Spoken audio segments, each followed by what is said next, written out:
galau itu sering terjadi di masyarakat, terutama masyarakat yang zaman saat ini, zaman sekarang. Karena galau itu sangat mempengaruhi dengan mood, emosi, perasaan, dan pikiran, dan lain-lain. Apalagi di secara ilmiah itu ada namanya seasonal affective disorder, di mana afektif itu menunjukkan ada kondisi-kondisi mood, ada pengaruh-pengaruh mood, dan lain-lain.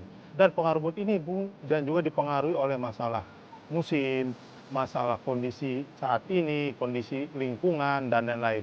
Jadi galau itu sangat mengarah kepada kondisi-kondisi perilaku klien saat ini. Lalu, galau ini pun juga akan mengalami masalah-masalah yang akan berat apabila tidak ditangani dengan baik. Tidak menjadi penanganan, pengobatan yang baik akan menjadi ke arah depresi. Dan itu sangat berbahaya bagi orang-orang yang mengalami kegalauan, yang mengakibatkan depresi. Bahkan kondisi depresi ini bila dibiarkan lagi akan bisa menyebabkan berhalusinasi. Bahkan ujung-ujungnya bisa melakukan suicide atau bunuh diri. Nah, fakta mitos kali ini Ayo Hidup Sehat Plus akan membahas galau.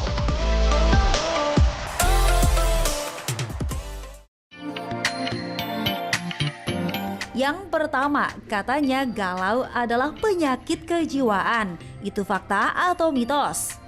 Ya, itu mitos. Namun juga bisa menjadi suatu fakta pada saat galau itu dibiarkan dan akhirnya ujung-ujungnya menjadi suatu depresi. Karena umumnya orang galau itu adalah pada saat dia titik-titik kebingungan dan lain-lain yang dia bingung untuk melakukan apapun gitu. Jadi kadang-kadang disertai dengan depresi, dan depresi itu ujung-ujungnya adalah mereka merasa tidak ada tenaga, tidak ada jalan keluar, tidak ada solusi, merasa dirinya tidak berharga, dan lain-lain. Dan itulah yang ujung-ujungnya bisa menjadi masalah dengan depresinya itu.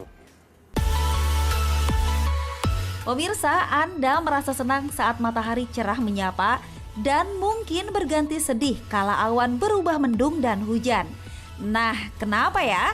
Apakah perubahan cuaca juga bisa merubah suasana hati? Itu fakta atau mitos?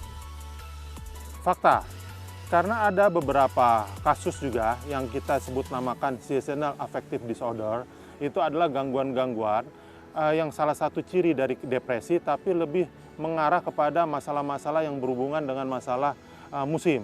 Dan biasanya terjadi pada negara-negara yang mempunyai 4 musim. Biasanya yang kegalauan ini terjadi pada masyarakat yang musim-musim seperti musim-musim gugur atau musim-musim dingin. Dan itu mempengaruhi hormonal mereka. Tidur merupakan kebutuhan utama manusia. Fungsinya agar sel dalam tubuh bisa bekerja dengan baik, meningkatkan sistem imun, dan pastinya terhindar dari sejumlah penyakit mematikan seperti diabetes, jantung, ataupun stroke. Pemirsa, maka sebaiknya Anda hindari stres dan galau agar kebutuhan tidur Anda tercukupi.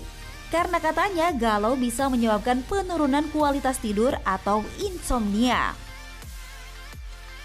Ya, fakta. Jadi kadang-kadang galau itu bisa membuat orang itu jadi insomnia atau tidak bisa tidur. Karena banyak yang dipikirkan, banyak pikirannya tuh bisa kemana-mana, terbayang macam-macam. Akhirnya tidur pun jadi berkurang karena ada masalah dari moodnya, karena tidak nyaman dengan kondisinya saat ini atau merasa tadi rendah diri, tidak percaya diri, dan lain-lain. Itu yang bisa menyebabkan insomnia. Fakta mitos selanjutnya, wanita lebih banyak mengalami kegalauan dibanding pria. Nah, itu bener nggak ya? Itu fakta, tapi sebenarnya galau itu tidak hanya mengenai wanita, tapi pria pun juga bisa mengenai kegalauan ini. Namun memang wanita lebih banyak mengalami kegalauan. Itu kira-kira sekitar 4 atau 5 kali dibanding pria dia mengalami kegalauan. Ya, mungkin banyak faktor, ada masalah hormonal, masalah perasaan, dan lain-lain.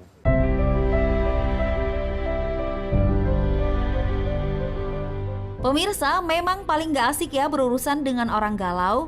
Kalau tidak bisa mengelola emosi, salah ngomong sedikit bisa bikin nangis. Apalagi kalau Anda membuka kenangan lama yang dianggap tak menyenangkan. Nah, saat galau ada juga loh orang yang gampang emosi.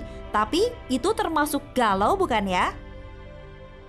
Ya, itu fakta. Jadi galau atau depresi itu tidak hanya orang itu seperti mengurung diri di kamar, tidak mau kemana-mana. Itu bahkan orang depresi ataupun galau itu bisa mengeluapkan emosinya secara berlebihan, bisa marah dan lain-lain. Jadi bukan berarti orang galau atau orang depresi itu dia orangnya diam, termenung, dan lain-lain. Jadi kemarahan itu bisa ditimbulkan karena tadi ada rasa percaya dirinya yang tidak terkeluarkan, tidak tersalurkan, lalu adanya keinginan, minatnya dia yang tidak bisa dilepaskan, hingga menyebabkan dia emosinya disalurkan ke macam-macam dan bisa berlebihan dan lain-lain.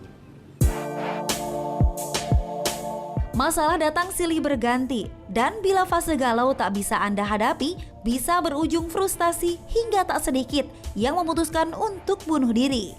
Pemirsa, mesti galau biasanya hilang dengan sendirinya, tak sedikit yang mengambil jalan mengkonsumsi obat antidepresan karena dianggap bisa menurunkan tingkat kegalauan. Itu fakta atau mitos? Ya, itu fakta antidepresan. Karena tujuan antidepresan itu kan untuk menghilangkan depresi atau mengurangi depresi. Apabila galau itu sudah mendekati ke arah depresi, memang sebaiknya diberikan farmakoterapi seperti antidepresan. Minimal untuk mengurangi masalahnya dia, mengurangi pikirannya dia yang merasa dirinya kurang berharga, merasa dirinya yang hampa, dan lain-lain. Dan itu kadang-kadang sangat juga diperlukan untuk pemberian obat-obat antidepresan seperti itu.